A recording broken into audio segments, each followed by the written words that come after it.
All right, everyone, this is Kenneth Price on Sunday, June 11th, and this is 12 noon on the East Coast time. I am now in Pittsburgh, Pennsylvania, but this Zoom call is advertised as 9 a.m. Pacific time because normally, well, my home base is actually Portland, Oregon. So anyway, whether it's 9 a.m. on the East Coast, on the West Coast, or 12 noon on the East Coast, it doesn't really matter. We're on Zoom. We're usually worldwide by this time. So this is our Sunday morning Zoom call for the ministry I'm hosting, psychiatricsobriety.com. Who am I? What do we do?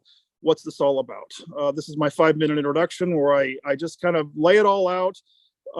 That I am a wounded healer. I'm not a minister. I'm not a life coach. I don't have any credentials, and I'm probably not going to be getting any. I'm definitely a wounded healer. I came off of a harrowing parable that involved countless psych meds, all sorts of psychiatric medications, including drugs and alcohol. And they thought, I was told I was mentally ill because I didn't fit into this world. And so I believed them. This is part of my responsibility. I believed them when they said, make a long story short, many years ago, I chose to unbelieve all my mental illnesses, and with that, exited all that pharmacology. And out of that came an actual ministry that came up with the name Psychiatric Sobriety because I'm a 12-stepper from way back.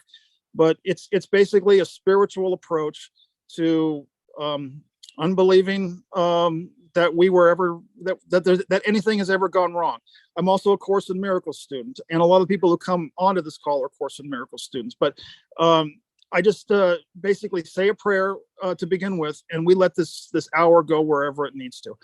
I need to throw in a few disclaimers because I am working. A lot of people from the medically injured, I don't like that. Cindy Snow came up with that word, medically injured community. But I come with a lot of people who come here seeking allopathic answers, as if I can share with them, the taper schedules I used and how I got off of all those pills. I do put that information on my website, but I would prefer that we not talk about the medical component during this hour. If you want to wait till after the recording and talk with other people in the ministry about how they did theirs, that's fine. But since I'm not a doctor and I'm not a therapist, I can't give out any medical advice. And if I did, that would be reckless and harmless. And that being said, this ministry is basically sharing with others how I and how we exited psychiatry. In no way, shape, or form are we telling anyone they should exit psychiatry. And especially, we're not telling anyone they should get off their medications. Basically, we're just sharing information here, and that's what the internet's all about in 2023. All right, I said to begin with that I'm a Course in Miracles student. It's not that I guess sometimes these calls go in many different ways. Sometimes I will do some teaching, because I've been so immersed and so in the Course in Miracles for so many years, if it's called on. But generally, I'll just share this. I'm not a teacher, but I did have to completely surrender to emerge from that, that parable, that nightmare. It wasn't a parable, it was a nightmare. So what I do at the beginning of each Zoom call is I say the healer's prayer, and the healer's prayer can explain it better than I can. So here's how it goes. We are here only to be truly helpful, and we are here to represent him or her who sent us.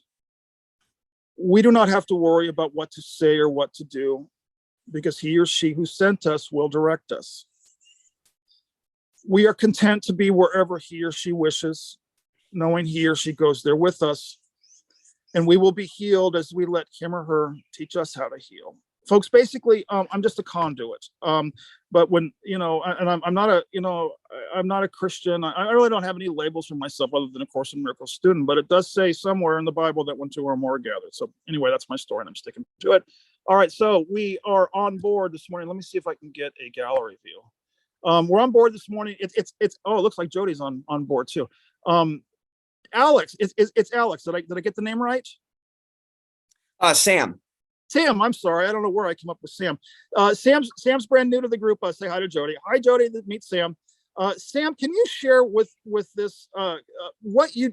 I was just thrilled about 5 minutes before I gave that introduction. You shared something really beautiful, and it is so applicable to especially you're going to meet Jody, and she's you and her are just going to rip roar through this. But do you feel comfortable sharing what you shared with me, because that's something I want to have archived, and it would be perfect to start this group off with on a Sunday morning.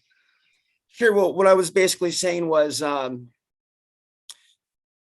I'm definitely in time going to be sharing more of my story. But I'm in a period right now of recovery from psychiatric medications. And in retrospect, I wish I had not gone down that road. I feel like spirituality is a very important thing to look at. And that's what I'm looking at right now in healing. But my journey started years ago when I got into activism and started using YouTube and cable access to speak out against many injustices taking place in this world. And I also used the platform to inject a number of spiritual ideas as opposed to religious ideas. And I found myself after a number of years in poverty, no longer able to keep up my busboy job in downtown Portland, Oregon, found myself homeless, found myself using cannabis to medicate, which actually for me did help to a certain degree. And, seeing the downfall of Portland, I was encouraged to just leave, not be homeless here, just try it somewhere else. So I ended up living somewhere else in nature, in another state. And that's when the mental health stuff really started to kick in. The stress from the harassment, from the far right extremists. I was doing a lot of criticism of the far right extremists in Portland, Oregon, and I took a lot of heat for that. But I was very defensive of the city of my birth and things taking place there. And it just brought so much stress into my life. And trolls, unfortunately, entered my life, and haters. And I found myself literally having to leave my home because people put out my address. And this caused the beginning of a mental health crisis, feeling that people were coming after me, that I was being punished. Have some racial issues and ethnic issues going on because of where my father's from. So I'm really affected by the things that are taking place in our world right now. So I ended up moving to another state again. And it's a state where there's a lot of violence. There's a lot of mass shootings.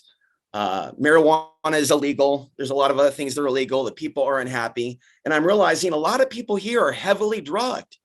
And a lot of the doctors here don't realize the damage that they're doing from the medication that they're prescribing. And in my experience of the course last few years, I have done research into what specific medications do. I've had certain side effects, certain things happen with my liver that were pretty alarming. And I had to educate myself from the ground up as to the effects of these medications. And then I took that information to the doctor. And the doctor refused to reduce my medication. He said, instead, let's increase your medication because you have anxiety about these medications. That's not normal. He says, I'm an expert in these things. I've been studying this stuff for 25 years. I had to make a complaint to the upper management that this person was not allowing me off my meds. And instead of them dealing with the situation, they told him about the message I sent, and he called me to chastise me for a half hour on the phone. So fortunately, I was able to get another doctor. And I have learned that there's a lot of things that these doctors and therapists don't understand about mental health and medication. And also spirituality. There's certain, I'm not a Christian either, but I am spiritual, and I don't believe that we're alone in the universe. And we'll just leave it at that. And so I think that there are other reasons why some people might be dealing with certain mental health issues on a planet like this. And in a city like Portland, Oregon, I definitely had a number of paranormal experiences, and I have in other places. So I think that some things in this world are not necessarily mental illness. They may be a spiritual sickness in some cases. So I have, covered various political issues in the past, and moving forward in my life after taking 3 years off the internet. Moving forward in my life, I want to help other people with some of these issues. When I got on Facebook to some of these groups where they talk about the damage of medications, the people told me it's impossible to get off these medications, or you have to do it this way. Or my situation, my experience was I was actually able to get off the medications easier than I thought. Now the issue is dealing with all the thoughts, the emotions that now come in the absence of the medication. But in no way, shape, or form is it a mental health crisis or something that needs hospitalization. So what I see is a broken system that doesn't really know how to help people coming off the medications to deal with these normal feelings that are coming out. And so I have a lot of feelings that are coming out regarding my childhood abuse and trauma. And I want to write a big letter to my father. I want to resolve these things, but I know it's too soon for that. But the thoughts are there. The thoughts are there on the things that I need to do to stay healthy, to take care of myself, but most of all, to put together information, podcast videos that may help other people. I came across a therapist on YouTube by the name of Daniel Mackler. And this is the first guy that I came across that I could watch for hours and hours and hours. I'll check out your content later. But it was very beneficial to finally find a YouTuber that I could identify with. And so moving forward, I don't want to be a therapist. I don't want to be a life coach. I just want to put out information that can help inspire other people to take their own mental health into their own hands and not just blindly trust the system, because the system on its own is obviously doing major damage to a lot of people. Some people out there say that there's a connection between the mass shootings and some of the drugging going on. And so I am grateful right now that my health is recovering, that my blood levels have returned to normal. My liver levels have returned to normal. And that's a very good thing. My energy levels are back up. And so, yeah, I'll leave it at that. I'll answer any questions you have specifically, but I can go on and on. Oh, I wish. Well, we only got an hour. I know Jody's chomping at the bit, but I get to go in first, Jody. I don't know. Sam, I take notes. I take notes when I do this. Anyway, but I'm gonna have to pick and choose my battles here. I just want to go for number one. Here I heard you say it's not a mental illness, it's a spiritual crisis. Welcome home, buddy. That's probably the content, give a thumbs up from Jody. That's the content of the last 100 Zoom calls. But and that's what we deal with here. And by the way, thank you, Sam. Thank you for coming on board and putting voice to something that we all have the same story. And I love the way you put voice to yours. Because we have to start with the expression. That's why I'm a 12-stepper from way back. And when we first got on 12 steps, the first time I walked into a room, I just talked and talked and talked because I had to get it out, and kind of like a purge.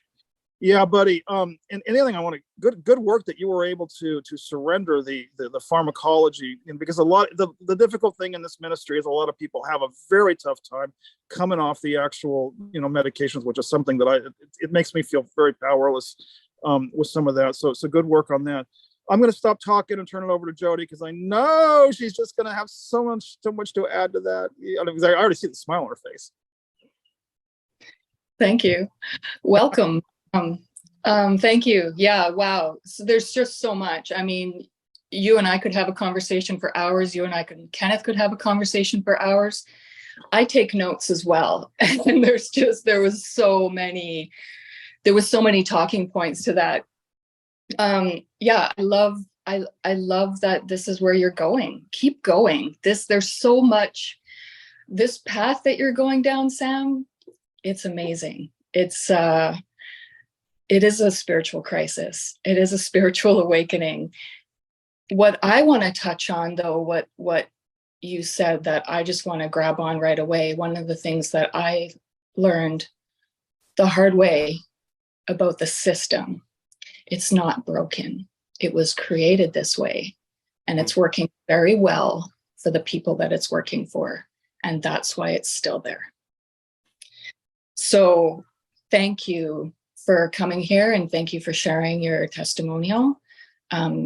Like Kenneth said, he has a powerful testimonial as well. We all have the same story. I have a very powerful testimonial. We all have the same story. We have different events and different catalysts, but it's all just this, we're awakening from this nightmare. 13 years ago, I woke up strapped to a hospital bed. That was my first wake up call. Like, I literally woke up strapped to a hospital bed, and that was when my journey began, and that was 13 years ago. Childhood trauma and coping mechanisms, absolutely. One of my teachers is the holistic psychologist on Instagram, and she says that, like, we're not treating mental illness. That's just a word. What we're actually treating is the symptoms of childhood trauma and the coping mechanisms that we created then to survive. Thank you for sharing Daniel Mangler on YouTube. What I would like to share with you, based on what you've shared and what I just said, is the Crappy Childhood Fairy. I just discovered her on YouTube, and she talks about CPTSD. And PTSD is one of the things that I knew I had from multiple episodes as a child, but I didn't understand this idea of complex post-traumatic stress disorder. Mm. And so that's what's really been helping me understand why, like, after 13 years, after all I've gone through, after all I've healed, why am I still struggling in the ways that I struggle, like gut-wrenching struggle. And so the Crappy Childhood Fairy is really helping me to understand. I remember that one. Why, like, and it helps. And it's important for me, it's important, and I share this with everybody. It's really important to understand why we are the way we are and why we do the things that we do, so that we can get in there and unpack it and address it. And not get caught up in the story, but to really understand what the story is, why the story's there, so that we can unpack it. So thank you for being here, Sam. And Jody, can I add something? Sam, if you remind me, I'm going to just open up a little bit of your anonymity. Jody, he had his camera on earlier. He's young. And actually, Jody, compared to me, you're young too. And we got a lot of, and I get a big smile on my face. Listen, buddy, I'm 56 years old, you know, and when I see somebody who's much younger than me, you know, start to jump on board, it puts a smile on my face. It's kind of like, you guys are going to get it quicker than I did, you know. But I follow up what Jody said. Yeah, it's important to do the homework. And my CPTSD. One thing I can do is shine, and Jody's doing this too. It gets better. And part of the reason I'm hosting these Zoom calls is so that we can support each other to keep going. Mm-hmm. And it takes like it takes a village to raise a child, but I want to encourage others who have chosen, you know, the upward momentum path to, because they're and Jody and I have done a lot of work together. There are some days that are still very difficult, and that's putting it mildly. And there are some days, and I am creating this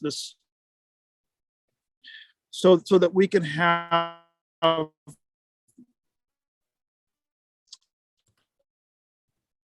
others to if it is a 911 case, you know, that's why the pills are there for the emergency situations. It would be preferable if we could do this holistically. It would be preferable if we could do this spiritually, to do it in a community, because in reality, all of that, when I began when I eliminated all those medications from my life and began to face life on life's terms, in a nutshell, I became an adult. I was able to take full responsibility. And with that full responsibility, then came a point when I had to surrender the blame. This was the hard part. And I had to take full responsibility and say, I chose to take those medications. And that is the one that takes a lot of metaphysical two-stepping, because, you know, our culture really has not wired us for full responsibility. It's either them or us. But since you're on a spiritual path, you've already got the language down, and you've already got the prerequisites down. Because what eventually was my moment of emergence was grace that was outside of beyond the five senses. It was not something I'd taste, touch, smell, hear. But when I finally tapped I want to be real careful with my language here. Here's where I want to go with this. This whole ministry started over a year and a half ago when I posted a video, said, who you are cannot be damaged. Now, there's been this narrative going around the community saying, you know, people were discovering, oh my God, my brain's been damaged. My brain's been damaged. And that narrative took off like a wildfire, and it was not serving anyone. Now, with all of my spiritual discipline, homework, researching, searching, it came across me that the first question I really needed to ask is, who am I? because if I can dive deep and come across an abstract, nonlinear truth, higher truth beyond this, my name was Kenneth Stephen Price. I was born 4, 5, 6, 7. I have a bachelor's in this, a master's in that. No. That's all a dream character. At the substratum level, there's a higher truth of who I am. And that's the deep dive that eventually, dissolved these stories of all of my stories, as a matter of fact, and most of my stories, for the purpose of qualification, were actually nightmares. Now, it's not a Pollyanna pink paint. I can't just it's all going to be find out who you are, rainbows and unicorns. No, that's the purpose for this group. Is we open up a dialogue so people can express what's the hurts and the pains and the struggles. And you know what? If we're still attaching stories to that, that's all right. We're going in a direction where eventually we're going to unbelieve the stories. But right now, the stories do seem. Right now, it seems convincing. When I get triggered, it's a 99.9% convincing. It has something to do with my childhood. So I want to meet people where they're at, and if we can express it with the intention of releasing it, express it with the intention. Sometimes I get some people on these calls who express it, but they're not interested in healing it. They just want to wallow in the blame. And I've had to be very firm. But Daniel, or not, I don't know why I called you this, but Sam, I mean, obviously you're not in that category, so I don't even need to bring that up. Okay, I've talked too much. Anybody else want to go? I can go like this. Who wants to go next? Just the three of us this morning. So it's always interesting who shows up to these. I went through drug recovery about 20 years ago in Portland from heroin. I recovered in 2004. So I was on a path of healing early on. And then, I left the 12 steps. That was helpful to a certain degree, but there were some things about the 12 steps in some of those groups, like the Alano Club in Northwest, I went to a lot. And I went to Scully's also a few times, but it didn't seem to be the right fit for me. I felt like I needed something more spiritual outside of the 12 steps. I heard you say that as well. So we have a number of things in common. And I went on this deep path in the 2000s, trying to really connect with my spiritual self and the path in life that I was meant to lead. That's why I became an activist and a philosopher online. And, I think Portland's a magical place. I hope that it's going to recover from some of the things that are happening there with the drug addiction and the homelessness, because I would like to return if things get better. The thing is, I'm at this point where I want to have hope in the future. And I have been hopeless for years regarding Portland. And what's been happening to Portland, it's been very traumatic for me to see how much the city has transformed, to see so many people, to see how expensive it's gotten. It's so that has been a big trauma that I'm not even in where I'm from. So it's, where I'm at is so different. It's so different. There's not even any sidewalks. There's just highways and freeways and freeways. And everything just feels sick here. And I want to believe that I could be spiritual enough to not be adversely affected by my environment. And that's something really important to me. But complex PTSD absolutely also is my condition. Yeah. And I have a lot of labels that have been applied to me and have been applied to others, but I think that CPTSD is a big deal.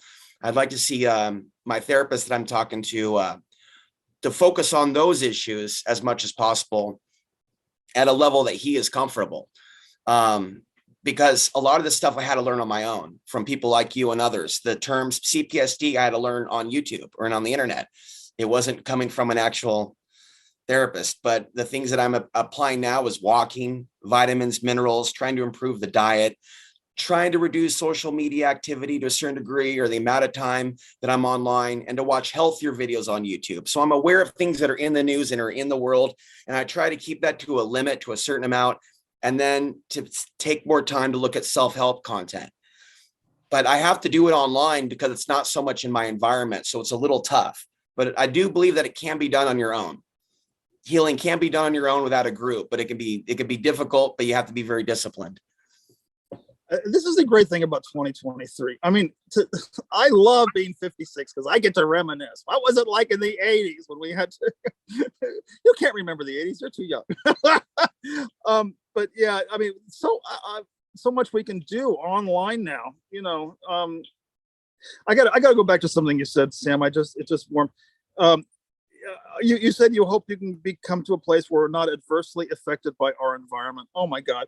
It brought me back to the what was it? The Zen Buddhist monk who said he was so enlightened he could meditate in a boiler room. I've not gotten to that point yet. I mean, obviously, I mean, if we go down these rabbit holes deep enough, I have a spiritual teacher, by the way. His name is David Hoffmeister, and he probably could meditate in a boiler room. I've probably seen him do it. None of us are anywhere close. Sam, I love that you've been through the 12 steps. You know the dance. You know the drill. And what I'm hearing from you, Sam, is you're following your intuition and asking the question, what is going to work best for this man? And yeah, that's where all of us is, we've all had to go on to I call mine a vision quest, and that comes pretty damn close. Where I had to see which direction, and my spiritual path. Sometimes I've been following one teacher for almost 6 years, and as of late, the last couple of weeks, almost months, I've been guided to go. I'm still a Course in Miracles student, but I've been guided to put my emphasis in a different Course in Miracles teacher. Yeah, and like you too, I'm also kind of it's kind of sad about Portland, but I don't think that's really content for this. But you brought up some really good points. I don't know. Do you want to touch on any of those, Jody? They're all good. You and I both take notes. I just want to quickly touch on that last point and how sad it is to watch what's happening in Portland. I'm Sam. I'm just a little ways north from you on the south end of Vancouver Island in Victoria, and it's happening here too. It's happening everywhere. So don't take it personally.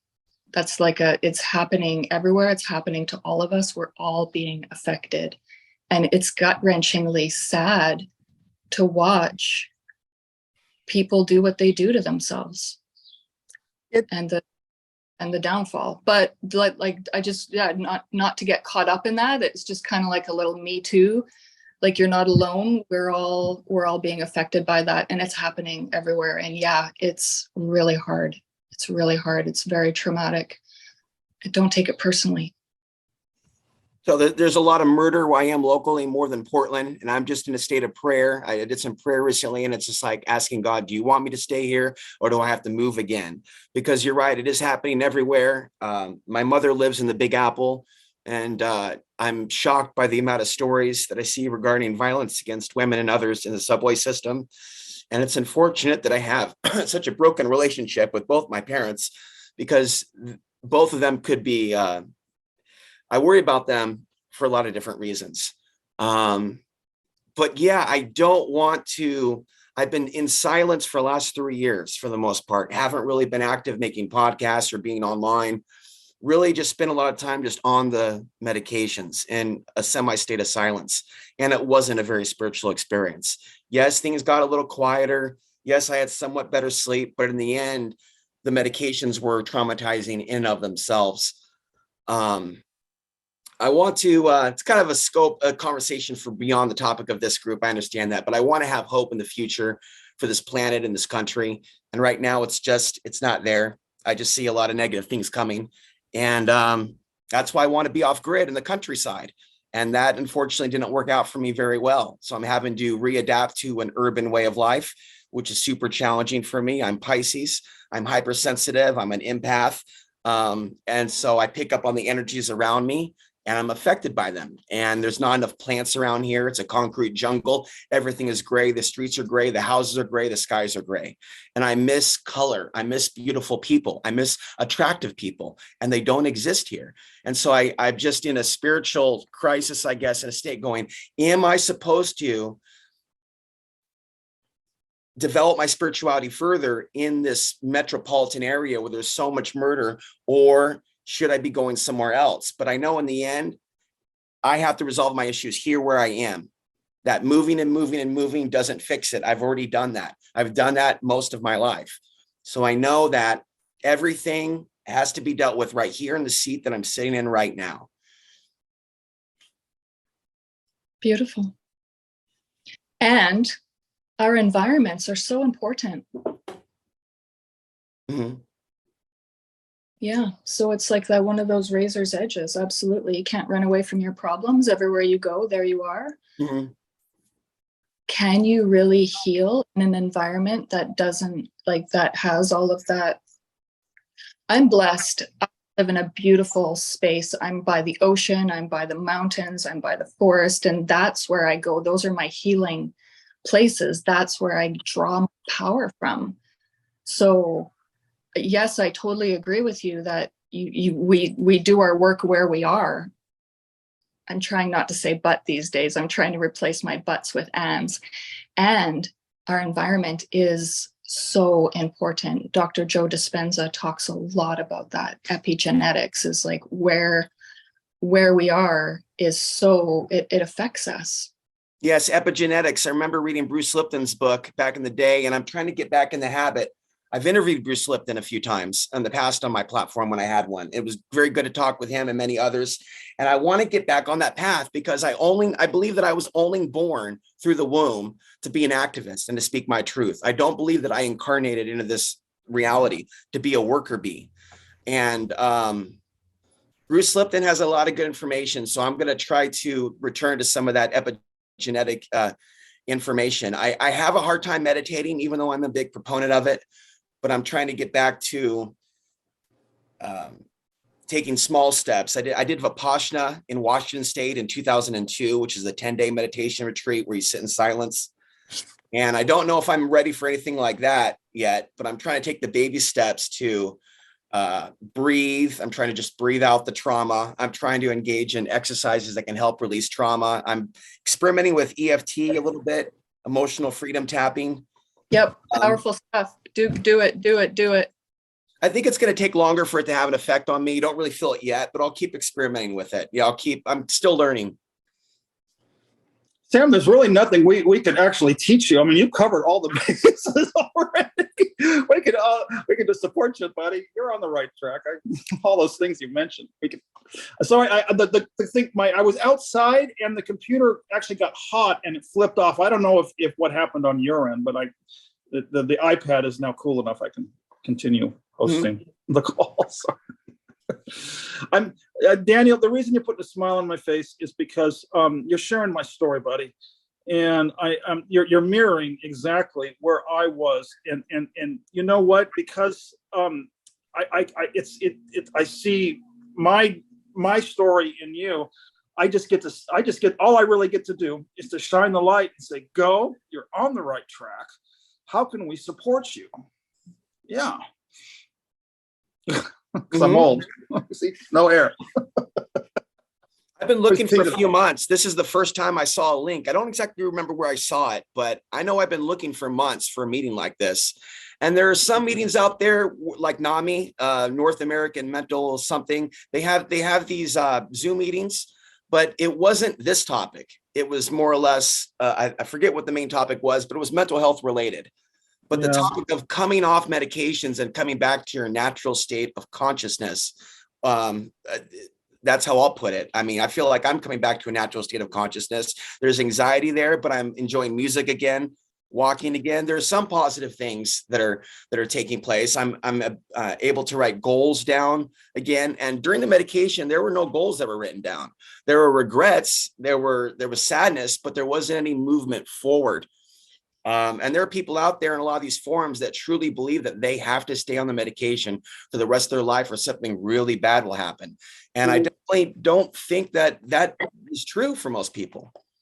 Well, Jody and I have talked about this God, Jody, I think I interviewed you over a year ago. So we've been working together for probably close to a year and a half by now. But Jody and I have had this discussion so many times. Our feeling, and it sounds like you're on board too, our feeling is that we now, because we emerged from these psychiatric nightmares, we now get to create a platform just like you described, because the platform really is non-existent. It's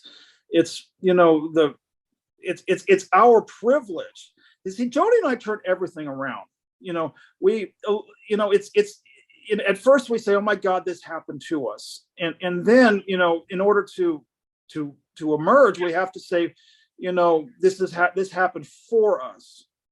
And so we have to now stamp, like I said earlier, how are we going to make, fertilizer out of shit? And Jody and I we both sense that we're on the ground floor of just what you described, because, let's bring others on board and say it is possible. Well, I got to be real careful with my language. I don't want any doctors coming after me, but I can keep it in the I form. My brain was not damaged. And I was on 25 years of countless. And you said you were on, a street drug. Well, I was on morphine for, I got addicted to morphine after my back surgery. I had experimented with meth. I had been a heavy smoker, and along with alcoholism and sex. So, I'm a full candidate for 12-step programs too. What they say in 12-step programs, and you're right, 12-step programs, and Jody's been through them too, they're a mixed bag. My sponsor always said, you can't arrive late to a meeting, but you can always leave early. But Bill W. was definitely onto something. It does require that's why this is a ministry. There has to be a spiritual component to this. One of the things that when I started this, people kept telling me, when did you heal and how did you heal? And I had to redefine what healing actually was. People thought, can I come off all my meds, get my brain back in homeostasis and go back to my corporate job? And I said, probably not. And that was, that reduced my popularity. Popularity went way down. Because if they would have stuck around long enough to hear what I had to say next. Because I have something to offer you that's going to be 10 times better than any nonsensical corporate job. I said, it's probably the corporate job that puts you into that predicament in the first place. I'm not taking away a career, but your career is going to look a lot different, because the career is going to be the way you're perceiving your life from now on. And it's going to be actually harder than a corporate job. Corporate jobs are easy compared to some of the spiritual work, because we have to rely on grace 100%. This is a no compromise. And maybe that's also why I'm not real popular. This is no compromise. Because we either choose spirit or we choose ego. And it's the ego. It's look at my website, the quote on the first page, Krishnamurti. And I know you're going to be on board with this, Sam. Krishnamurti said, to be well adjusted to an insane society is not a sign of mental health. I don't want to get people well adjusted to an insane society. That's the whole foundation of this, is that it's the whole kit and caboodle is broken, but we don't stop there. We could protest, and I did my years of protesting, but the protesting kept me mentally ill. So it goes back to what Mother Teresa said. I will not attend a war protest rally, but please do invite me to a peace rally.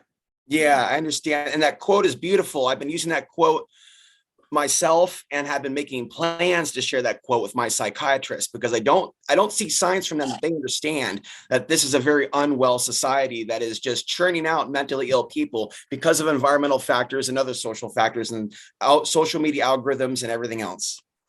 Yeah, I know. I try. What is Jody? The myth of normal. Oh, I haven't. Gabor Mate. Yay! I wish I had all the time in the world to read all these books. The myth of normal. So Mate is calling out society for its toxic traits. That, Sam, literally exactly what you just said. Yeah.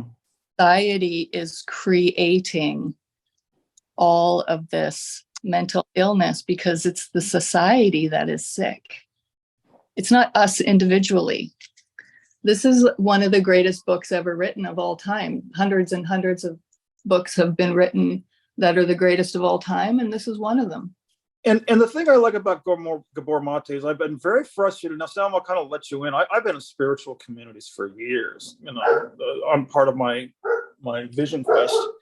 And one of the dynamics that there are so many pitfalls on this journey that, I hope I can save people time and energy, is people just say, well, just turn it over to God, or it's all an illusion, or or you're dreaming this. Well, ultimately, of course, if you get down to the bottom of the rabbit hole, those are fundamental metaphysical truths. But Gabor Mate isn't gonna spiritually gaslight us. Gabor Mate is not gonna spiritually ghost or metaphysically ghost.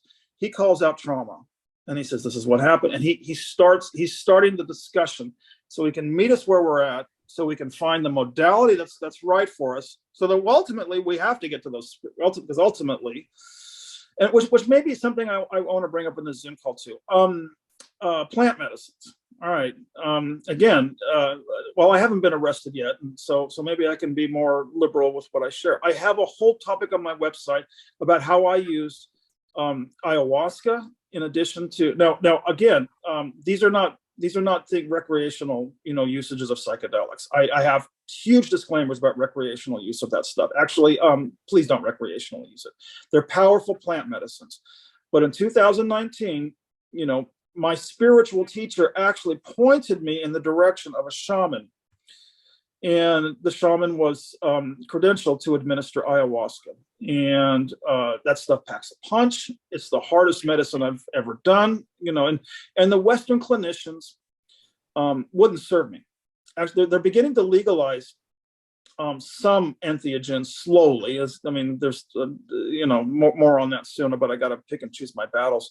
But I even had a Western clinician who was administering another medication called 5-MeO-DMT.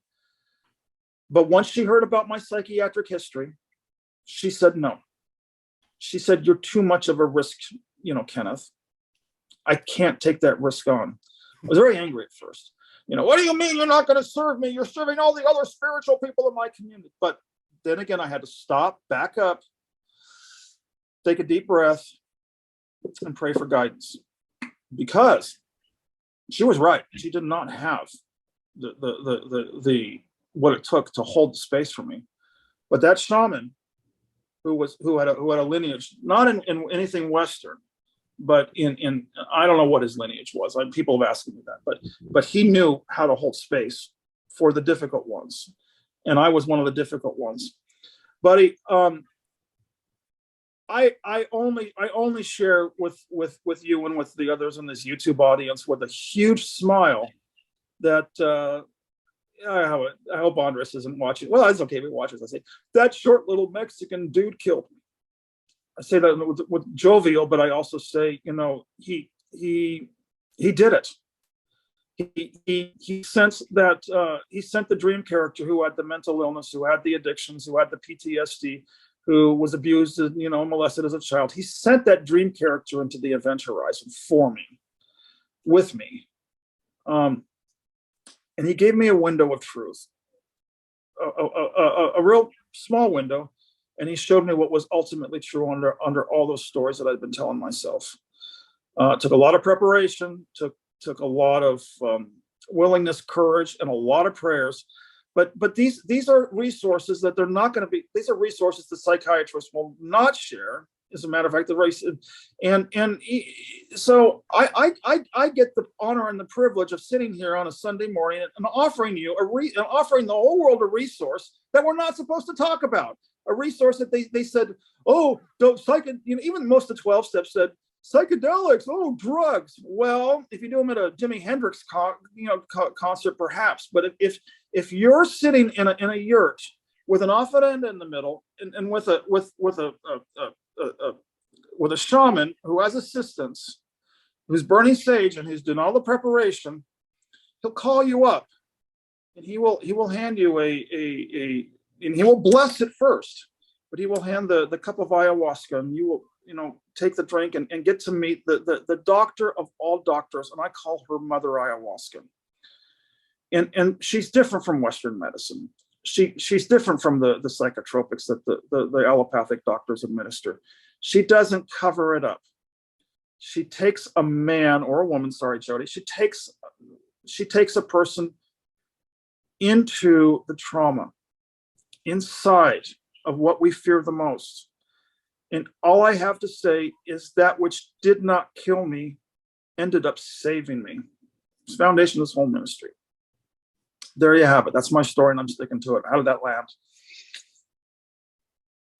Well, I appreciate that. I mean, I've heard of that before, ayahuasca being healing. I have not had the benefit yet. I've had a former girlfriend that has had experiences with ayahuasca who told me about her experiences, and an entity sitting down with her and teaching her information. And I've heard other stories from others.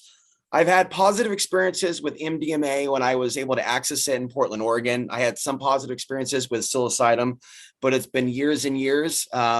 If an opportunity were to present itself in the future where I could do ayahuasca in the right environment, I would absolutely do that. But for whatever reason, the universe hasn't provided that opportunity yet. But yeah, I'm seeing that this information is emerging in the news. There's a lot of talk about psilocybin now in Oregon, maybe Washington State, some other places where they're doing trials on the mental health benefits. They see a lot of information on Facebook about it, a lot of information on Twitter about it. But I don't think about it too much, the psilocybin part, because I can't access it. So it just disappoints me that I can't. Unless, of course, they're using other kinds of mushrooms that happen to be legal, then maybe I would be able to explore that. But I think it's still a psilocybin. So I don't think I have that option yet, but maybe I should plan to travel in the coming years, to plan to travel even though I live here for some sort of a sacred ceremony.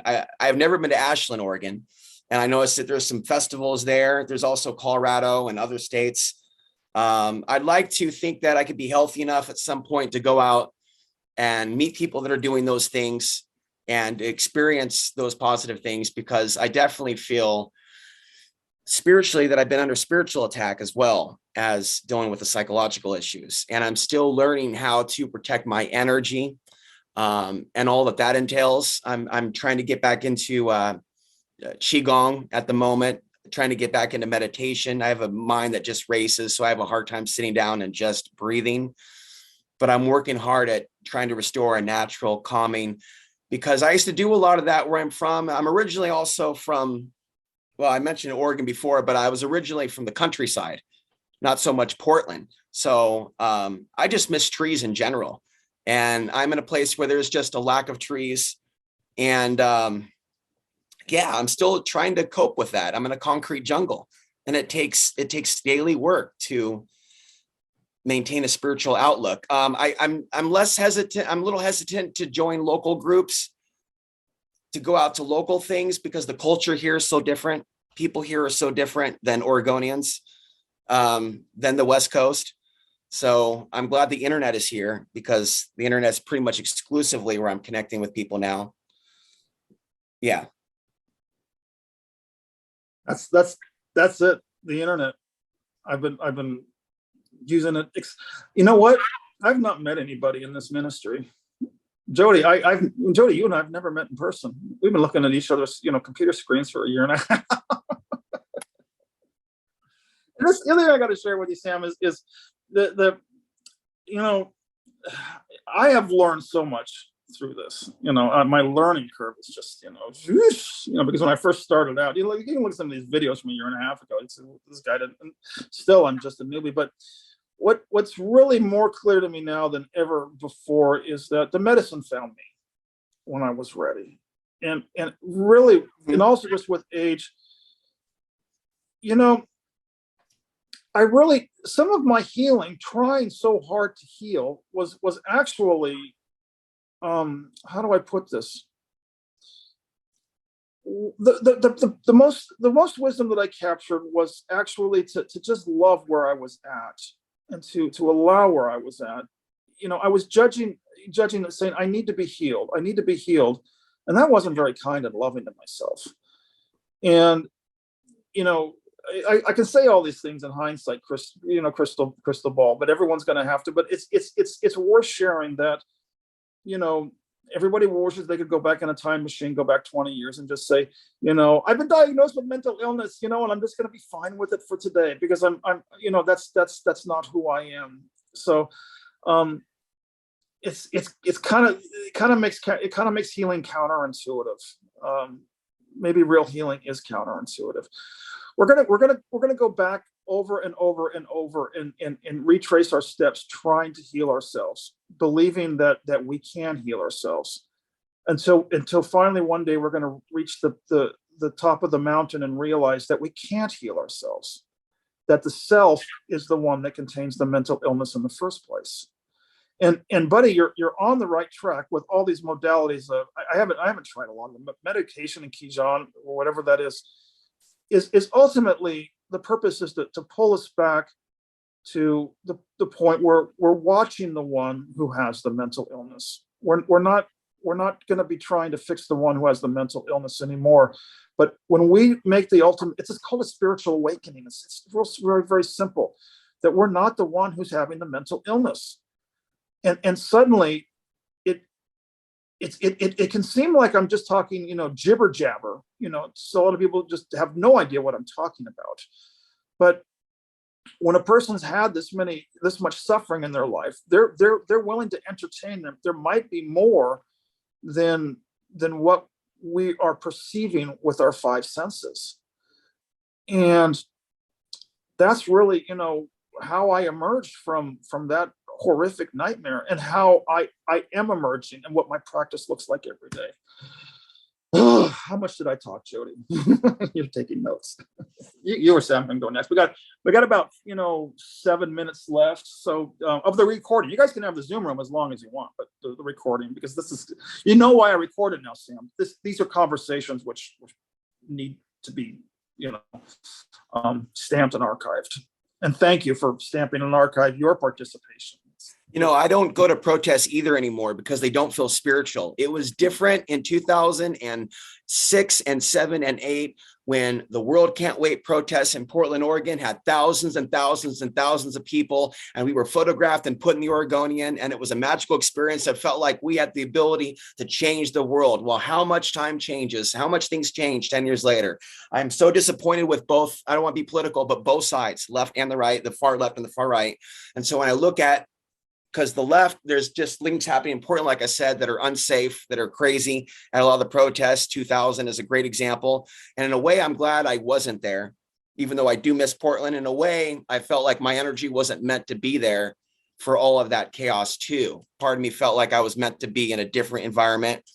So I have mixed feelings on Portland, but I miss it to a certain degree, but also I feel like for my own healing, for my trauma, that it was almost necessary for me to live somewhere else, because elements of living in Portland were traumatizing. Living in poverty, working at crappy jobs, not having opportunities that other people had, moving from place to place, getting kicked out of homes, roommate to roommate situations.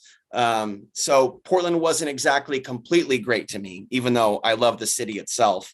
So I stay away from protests today, because I think there's a lot of mental illness on both the left and the right now because of what's happening in society. So for me, even though I care about what's going on in the world, it's how do I take that information and how, I definitely want to, in my goal in the future, bridge the gap between talking about mental health and current events. That's my goal, to talk about both in the same sentence, because they are related. And there aren't enough people that talk about the current events that are taking place and how they can cause mental health crises and send people into, for some, medication, and for some in a mental health crisis, some people are harming other people because they think that, there's a lot of people out there that believe that immigrants are invading America, and that all immigrants are evil, and all people that look different are a threat. And to me, that's a mental health crisis that's currently taking place in our country. And that mental health crisis has affected my life and other people because of where they're at. And that's not a good thing. Sam, you've got a gift, and Spirit's not going to let you off the hook.